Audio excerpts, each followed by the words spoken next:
Ladies and gentlemen, the latest American soap opera, As the Stomach Turns, hit a new level this week as the columnist who successfully sued Trump for defamation sues him again over CNN remarks. Now, according to AP and CP, today, May 22nd, E. Jean Carroll's lawyers alleged the former U.S. president maliciously defamed her in a CNN town hall. Now, this town hall was held a couple of days after he was found guilty of a $5 million defamation case, and there's no word yet if CNN will also be sued for allowing Trump to make such bold statements. Now, E. Jean Carroll, the columnist who won that judgment, sexual abuse and defamation award against Trump, is seeking at least $10 million more in a new count filing Monday that seeks to hold him liable for remarks he made after the verdict. An amended lawsuit seeking the 10 compensatory damages and more punitive damages was filed in Manhattan federal court by lawyers for Carroll, who says Trump's remarks after she made rape allegations against him so spoiled her reputation that she lost her longtime job as an Elle magazine advice columnist. The lawyers said in a rewritten lawsuit that the former U.S. president doubled down on derogatory remarks about Carroll during a CNN appearance some 24 to 48 hours after the verdict. Now, Trump's defamatory statements post-verdict show the depth of his malice towards Carroll, since it's hard to imagine defamatory conduct that could possibly be more motivated by hatred, ill will, or spite, the lawyers wrote. This conduct supports a very substantial punitive damages award in Carroll's favor, both to punish Trump, to deter him from engaging in further defamation, and deter others from doing the same. A 9-person jury 2 weeks ago decided that Trump had sexually abused Carroll at an upscale Manhattan department store in early spring 1996, but the civil case for rape was dropped.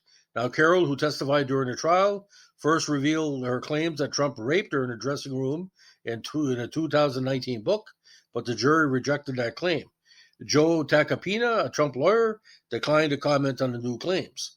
Now, the lawyers filed the new claims in amending a defamation lawsuit that was put on hold as an appeals court was deciding whether Trump could be held liable for remarks he made in 2019 while he was still president. The U.S. Justice Department has supported his lawyers' claims that the United States should be substituted as the defendant.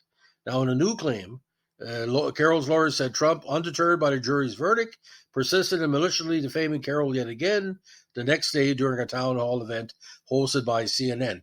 But for certain people, there was no surprise that he said that, although we're surprised that CNN put it all together to give him this public forum. I don't know about libel law in the States. I know CNN might be liable, and it comes down to the court. Now, according to Carroll's lawyers, he doubled down on his prior defamatory statements, asserting to an audience all too ready to cheer him on that I never met this woman, I never saw this woman, that he did not sexually assault Carroll, and that her account, which had just been validated by a jury of Trump's peers one day before, was a fake, a made-up story, and invented by a whack job. Those statements resulted in enthusiastic cheers and applause from the audience on live TV, the lawyers wrote. Now, he's already had a civil judgment against him for the sexual assault. Rape was not proven. So he's basically saying the same thing, but you can get lawsuits over that. For example, even if the thing would have went to court, he's still going to be sued for making derogatory comments.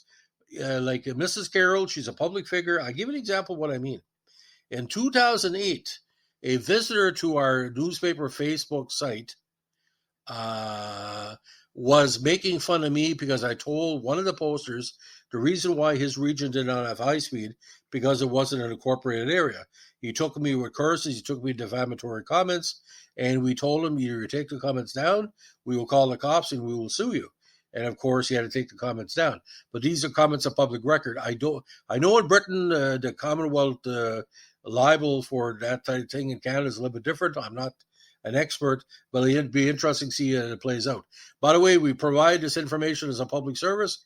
We're not taking sides in the situation. But if Donald Trump was smarter than the average polar bear, he'd be living in Antarctica right now. Because, the money's going to run out one of these days, Donald. Have a good one. Bye.